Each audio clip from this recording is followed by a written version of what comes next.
Good morning, tiny friends, and welcome to my channel. I'm Jolene, and today I am going to show you how to create some of these hats here with one technique. I'm going to do a few different ones as well.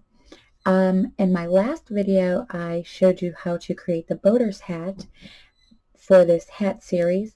So this is episode 2, and it'll be a little bit more fun and easier because we'll be able to create several different hats with one technique. So with that said, tiny friends, I'm going to get to showing you what I'm using and how you can do this as well. Now this hat here, it kind of reminds me of a 70s wedding hat. You would see some of the brides wearing this type of hat in the 70s. So it just reminds me of a retro sun style hat here. But I'm going to be decorating this later on and show you an idea that I have for it, but I'll have a couple made. It's actually, I gave it 2 layers and it's pretty stiff and hard. Alright, so for these little hats here, this hat actually shaped itself around the brim. I didn't do that. That happened from pulling out these strings around the edge here to create some sort of edge. So that happened on its own. And for this hat here now, this hat turned out to be an entirely different hat than what I was actually going for. And this hat actually designed itself, tiny friends. No lie, sometimes when we're making miniatures, they'll just make themselves. But I was trying to go for a slouchy type of hat with a smaller, stiffer, straight brim. And sort of kind of like some sort of a winter hat. And I achieved some of that through the middle section here, but the bottom of this, because it's such a thinner type of fabric, crinkled up and pleated itself. And then I couldn't get it straight, not even with the solution. So what I did was just trimmed it down to size and left it as is. I added this cute little bow on the back and then some shading and coloring with some chalk pastels to give it a little bit more dimension and bring out some of those details there, and just left it as is. A lot of times that happens when we're creating miniatures and it just turns out the way it wants to, and I absolutely love the way it turned out. But I am going to try and recreate that hat that I was going for, that I'm seeing in my head. And I don't know if I'm going to try and do something different with the same fabric or a different type of fabric. So we'll see. But I am going to try and go for that again. Okay, tiny friends, so what I'm using are different assorted nail polish jars, and they all have different shape caps on them. So I've picked out a few that I'll be using today with different styles of the caps. And you can use your nail polish bottles. You can use, I've got this small cap here from a lip gloss. You can use something like this small cap here from a hairspray bottle. So there's several different types. You want to stick with about 3/4 of an inch wide if you're going for a 1/12 scale. If you're making a child's hat or a lady's hat, you might want to go down a little bit smaller, maybe to 1/2, but the average is 3/4 of an inch. So that gives you a rough estimation of where you want to stay with this. But you want to use something hard, a hard plastic that you won't have a problem with it actually sticking. And a lot of these caps have a coating on them that help you easily remove your hat from these. Now, for the glue solution, I have mixed up some watered down craft glue. I'm not really sure what the ratio is. It might be 1-part glue to 3-part waters, but I used craft glue. I think this one is made with tacky glue, but you can use Elmer's school glue, any type of white PVA glue. You can use Mod Podge, and you just water it down to make a really thin consistency here. It acts the same way as fabric stiff, so if you have some fabric stiff on hand, you can use that for this project, but you don't need to go out and spend money on fabric stiff. You could just make the solution with any type of white PVA glue or craft glue that you have on hand. I've also used these little skeleton heads, and I've just turned them around to get the shape that I wanted, because these heads are kind of longer. So if you have any of these skeleton heads that come off of a garland that you purchased at the Dollar Tree or one of the stores, you can use this as well. This is roughly around a 1/12 scale. And I just turned it to which part I wanted the shape to be on these. And then you'll be using some type of rubber bands or tiny hair bands here. Sometimes you can reuse them, and sometimes you have to cut them off. So it all depends. Some of these have been used already. You can see the fibers left from previous hats that I made. And for the fabric and the materials, that varies, tiny friends. You can use several types of fabrics and materials. Now this piece here, I've cut off an old shirt that I wore, and I no longer wear it.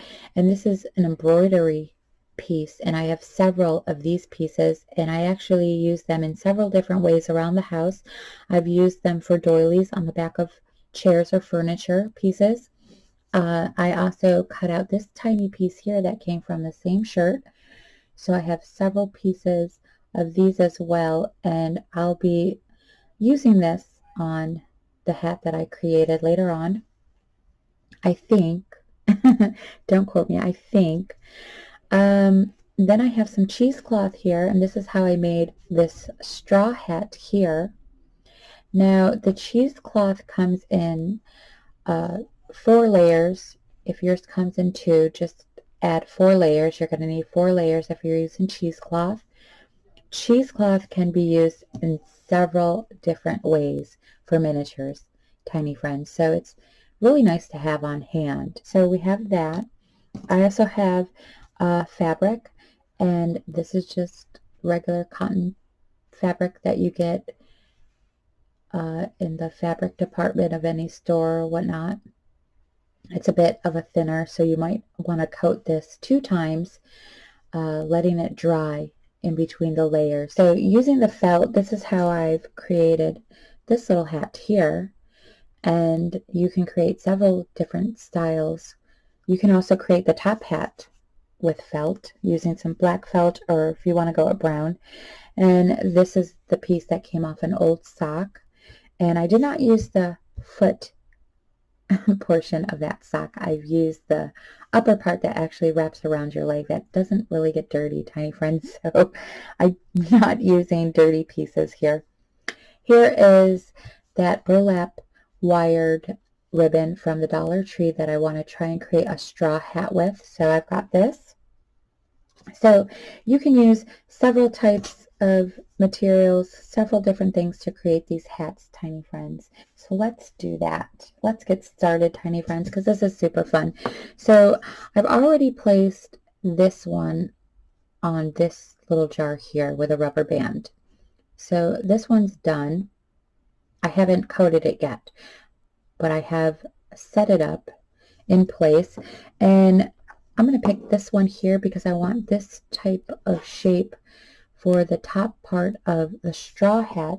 So I'm going to go with my cheesecloth. You're going to want to try and lay it down to where you can have plenty around for the rim here. So I'm just going to lay it. This piece right here I think is about 4x5 or 5x5 piece to get you started if you're new to doing this process. You want to make sure that you have enough around that center cap there so that you can make a nice brim if you're going for a sun hat or a straw hat.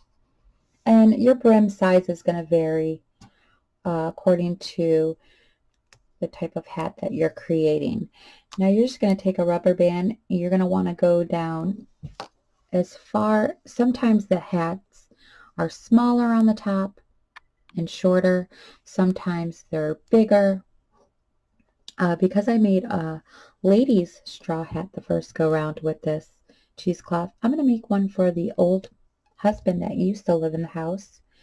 So for a man's straw hat, it's going to be a little bit more like square, not square, but it's not really round like this one here. And I'm going to go down a little bit further. This is where I want my band to sit when I'm decorating it. And I'm just going to pull it down nice and tight so that it's nice and straight. That's really all there is to it.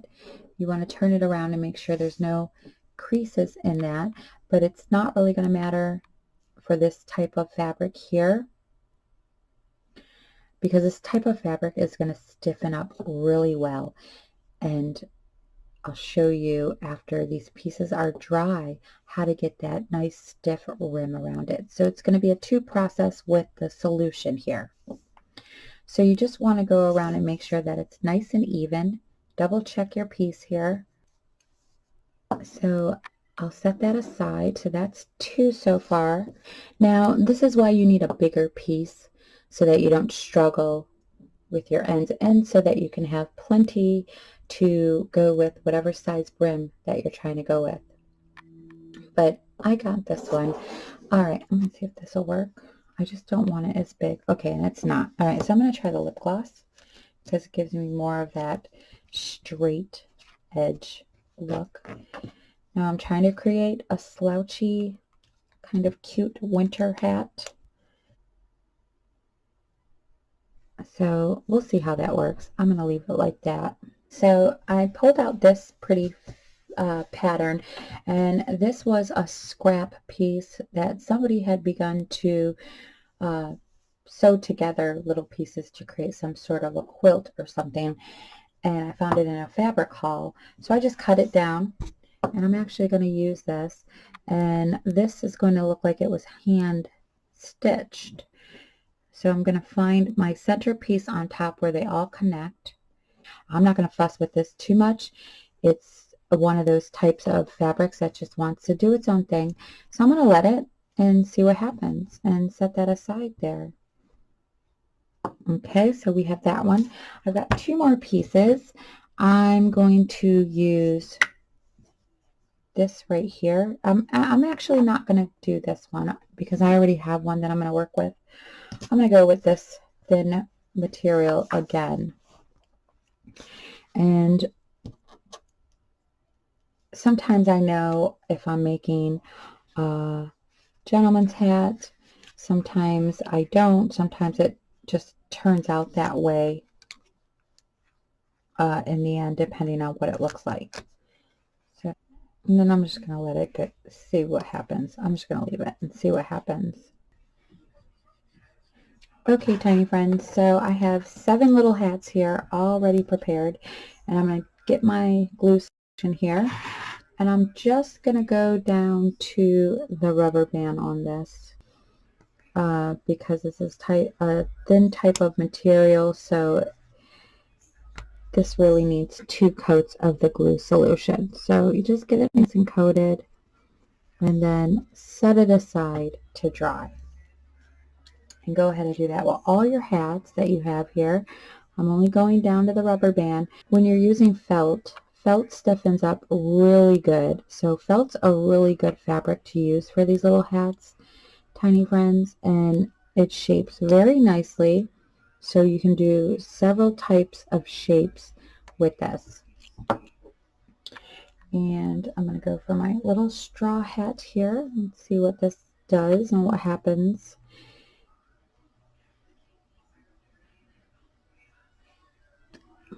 Okay, so this is the cheesecloth.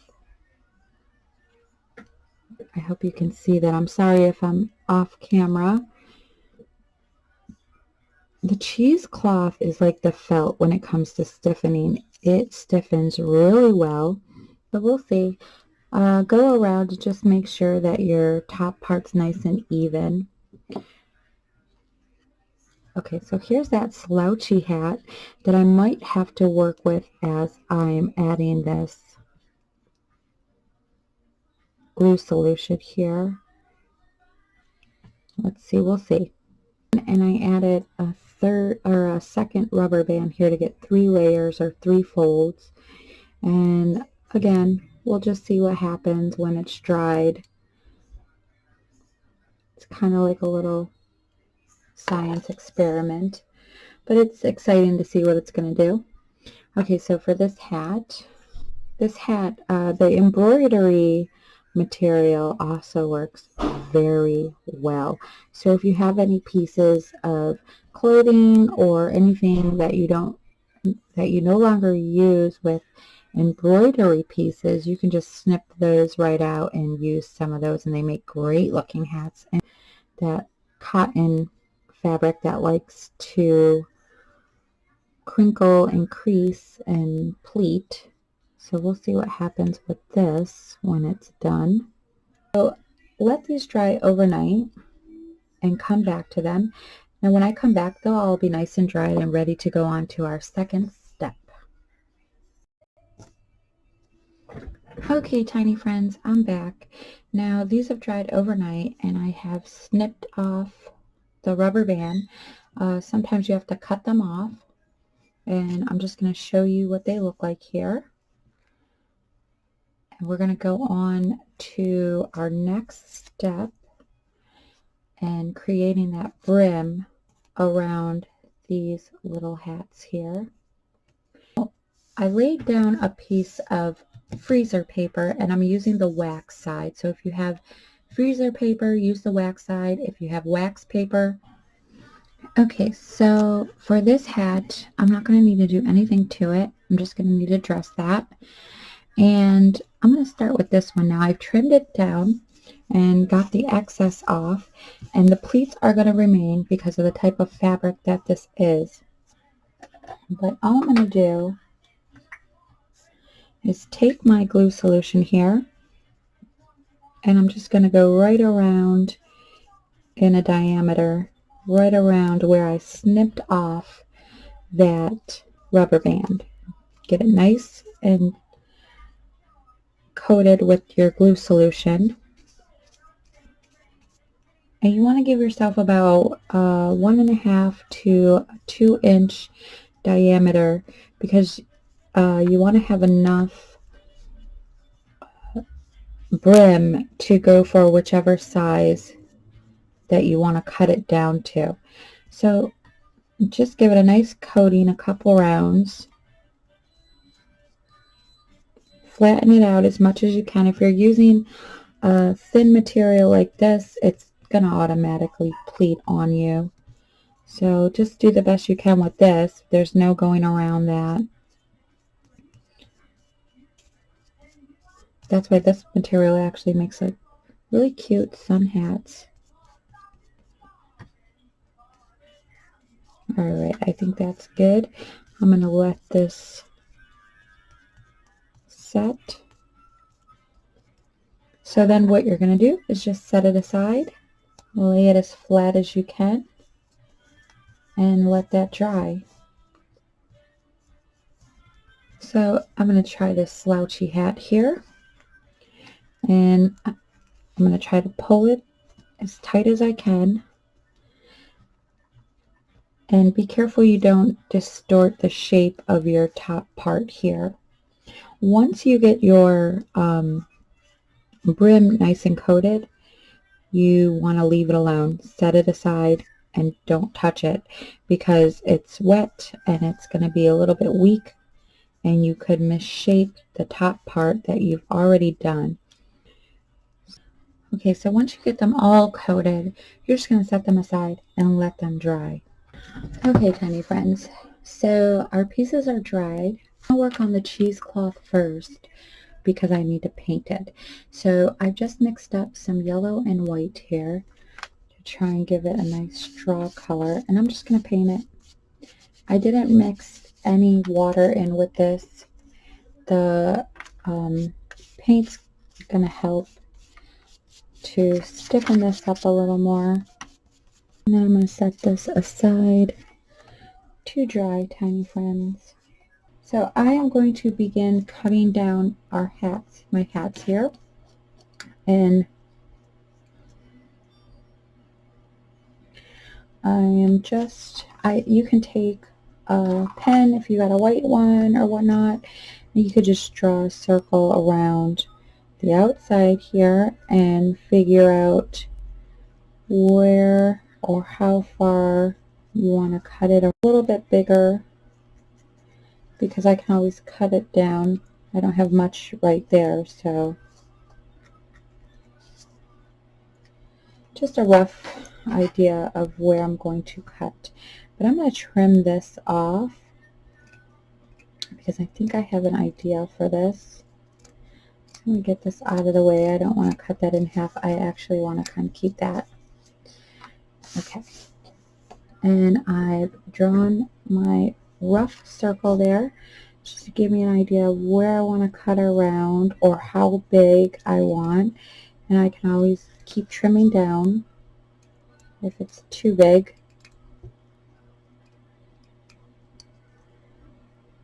And just get this excess off here.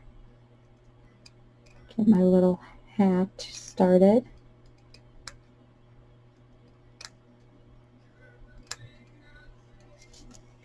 Just like that. And I was thinking I might want to use this for the trim. So this is my helper, everyone.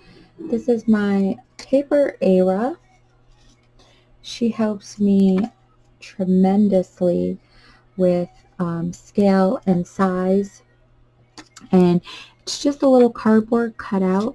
You can get these from Bentley House Minis. Era has created a sheet of paper doll Eras here in different scale sizes. So as you can see, mine's a little bit raggedy and old. I've been using her for a long time now. This size is a 1/12 scale, and the sheet comes with a few of the average and popular scales, and you just cut it out which size you want, a layer down on some chipboard, and stick a cardboard wedge back there. I got some museum wax on the bottom there so she can stand up, and she's enjoying her venti latte here. This is actually just a cap to the glue, to the tacky glue, tiny friends. So don't throw those away, because you can make tumblers, to-go cups, coffee cups, as you can see. My paper Era helps me with everything. And here you can see she is helping me with the hat.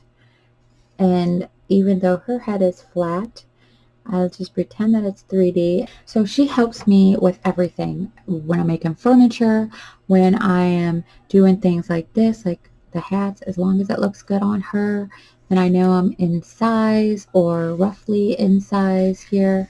So you can see on the back here what it would look like for a 1/12 scale person. So I love using this paper Era. I love that she came up with this idea to help us mini makers here and those of us that are creating miniatures, especially when you're not sure of the scale size or you want to stay within your scale size. This is a perfect way. You can even do this for yourself and cut your own pictures out and make your own miniature paper to help you. And she helps me with all my miniatures. I can, if I'm creating a table, if I'm creating this cup, I just set it next to her and see if it's in scale with her, then it's good to go. So I love having my paper Era here. I just wanted to introduce her to you all and she'll be standing over here waiting for me to let her know when I need her assistance. And you can stand over there, Paper Era, and enjoy your venti latte. I wonder if it's a chai latte. That's my favorite latte. So I'm going to bring you back down. Okay, so for this hat here, now I kind of want to shape the top of it a little bit. And what I'm going to do is bend my finger right in there, create a little groove there. And I do have a little clip. I can clip it to pinch it to give it that nice crease shape and fold it so I can have like almost like the way the cowboy hats are. So you can shape your hat like that. And then just go right around it and pinch it right around the edge there. I really wanted to find my other piece of this, but I don't know where it is, so I'm just going to trim this up and see if this is going to work as far as some sort of trimming around the edge here. So I'm just going to cut off the excess of the burlap here. See what this is going to look like if I glue it down around the edge like that. So I think I'm going to do that with this hat, tiny friends. So I have wrapped this around the rim here, around the brim, and I used my fabric tack. So I'm going to set that aside. Now for this hat here, I want to use this piece, and I'm just going to place it right over the top and dress it up and maybe add a bow or a band. I'm not really sure yet. I'm kind of undecided on this little piece, other than I know I want to place this on it. I'm just going to lay this right on top and glue it right into place, right over that center little dome there.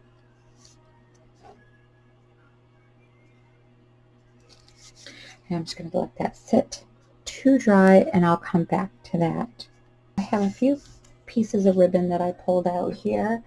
I'm still not sure what I want to do with this hat, so I guess I'm just going to wrap it with some ribbon and a bow. I've got this pink ribbon here. I've got this white ribbon here if I want to go with a bigger band. I'm thinking the pink. Okay, so I'm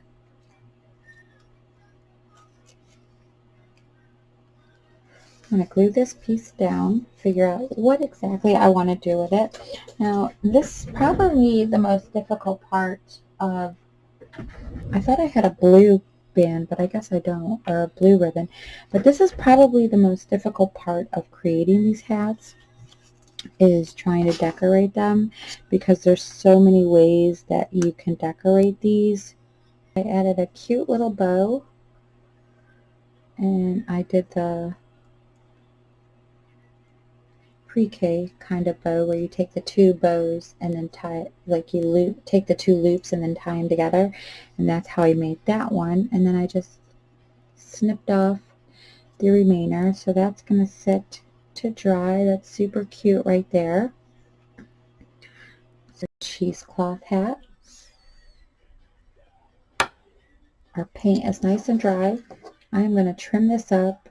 I didn't paint it on this side. I just left it, let the paint seep through, and whatever it was. But I'm going to go ahead and trim this down. So I got my rough shape there. It's just not a perfect circle at all. It's a rough shape just to get this excess off. And then I'll go from there. I don't want it as big as the other one, so I'm going to take my time as I'm cutting this around this time, because I didn't do a shape, or I didn't do a pencil mark or an outline. I am strictly doing this by eye, and it is quite dangerous. I would not suggest it unless you are absolutely positive and have lots of confidence that you can do this without a pencil line. I forgot to show you this, you guys. I have these little tiny feathers here that I've collected from Kiwi's baby feathers, and Kiwi's my cockatiel bird. And I have even smaller ones, but I don't know what I did with them, but I tend to collect her baby feathers when she's shedding her feathers. I wanted this hat to work out and do a fedora type hat where I can actually add the feather onto that. So we'll see. I'm going to work with this little hat and see what I can do with it. And it's so cute. I love her little baby feathers, and you could just always trim them down. These two are too big, but I love the shape of them. These cute little feathers. Like this kind of feather is perfect. So you can use feathers as well. Okay, I will be back and my hats will be completed, and I'll show you what they all look like and what I've done to them. Okay, tiny friends, so let's talk about these adorable little hats. Now, for the straw hat here, I did redo it and go with something different. I turned it into a cowboy hat for the old man and added a little buckle. Now, I do like using the wire trimming, because using the wire trimming will allow you to manipulate and shape these little hats any way that you would like. So keep that in mind if you decide to do this DIY for yourself. But I thought it came out super cute. And for this 1970s hat, I just picked a color from that color palette in the 70s and added an embroidered flower and a rhinestone. It just looked really 70s to me. Now here's one of the felt hats that I made, and with the felt, when it stiffens up, it is quite easy to shape and manipulate. And I also added a little brooch pin to the side. I love this little hat, so it will be going into the Josephine house for the old lady. This is a lovely little hat here. Now here is that second attempt at the slouchy hat that I was trying to create in my head, and it did not come out that way, but it is super cute, and I added a little flower and a rhinestone. This hat here turned into a general hat for the old man, and it is actually going to fall into place within his background and history. And with this hat, this became his farmer's hat, so I added a little denim band for this hat here. Now I tried to create several types of different styles of bows, so you can see that here with this hat, and I really love the pattern choice on this. But here's a different type of bow that I added on the embroidered hat, and it's quite a different style of bow, but I do think it's lovely. Now for the 1920s cloche hat, I added a little brooch pin, and this will be going into the Josephine house as well for the old lady. Okay, tiny friends, here you go. And I did not mean for this to happen. I have created 14 hats in total within this DIY hat series using the two techniques that I've showed you. And this is what I mean by you can get carried away with these little hats. Now I hope you all enjoyed this video today, and if you have, please hit that like button and give it a thumbs up. Also, let me know which hats you liked the best in the comments below. And if you're subscribing, don't forget to hit that top bell notification button so that you can be notified every time I upload a new video. When I come back, I'll be creating 2 more items for the haul tree. And I want to thank everybody for being here today and watching. I also want to thank everybody who has subscribed to my channel. It absolutely means the most to me. So thank you all for that as well. And check out Paper Era rocking that 1920s cloche hat. I absolutely love it. So until next time, tiny friends, you all have a lovely day. Bye-bye.